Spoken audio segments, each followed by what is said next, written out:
maman dans son cœur. C'est encore une revendication de l'association, c'est que les mamans qui étaient enceintes sont là. J'étais blessée dans l'attentat dans le métro, donc j'étais sur le quai en train d'aller à mon travail, qui est juste à côté de la station de métro Malbec. Et donc j'étais blessée, j'étais enceinte de 6 mois et demi à ce moment-là, de mon premier enfant. J'étais brûlée aux mains, au visage, aux jambes. Maintenant, c'est vrai qu'il y avait tout un volet. Le bébé va bien, elle a 6 ans et demi aujourd'hui. Voilà, il y a des séquelles, évidemment, c'est quelque chose qui reste pour toujours. Et maintenant, le procès, c'est quelque chose, pour moi personnellement, une étape vraiment très importante dans la reconstruction. J'ai toujours su que le jour où il y aura le procès, je devrais le suivre. Dans l'indemnisation, la plupart des victimes ne savaient pas qu'elles avaient le droit d'être accompagnées par un médecin expert. Après l'attentat, et donc j'ai compris que ce serait peut-être possible de le faire, et je pense que il était temps.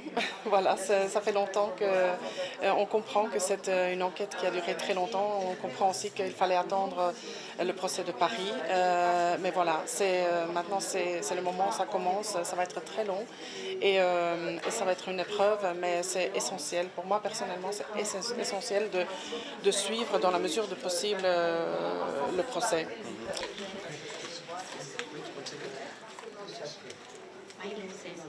Je vais essayer de la préserver le plus possible.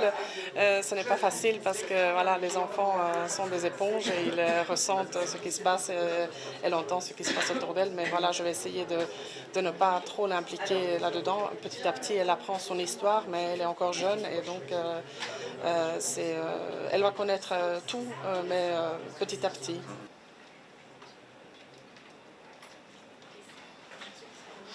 Il y a des paradoxes entre l'épreuve du procès et le fait de se réjouir pour les fêtes de fin d'année, etc. On peut se dire que 2 mois, c'est rien depuis le temps qu'on attend, mais voilà, je trouve que c'est un peu regrettable que ça tombe juste là, maintenant, dans la période avant fête. Claro, es que yo no entiendo, porque estamos con una cosa de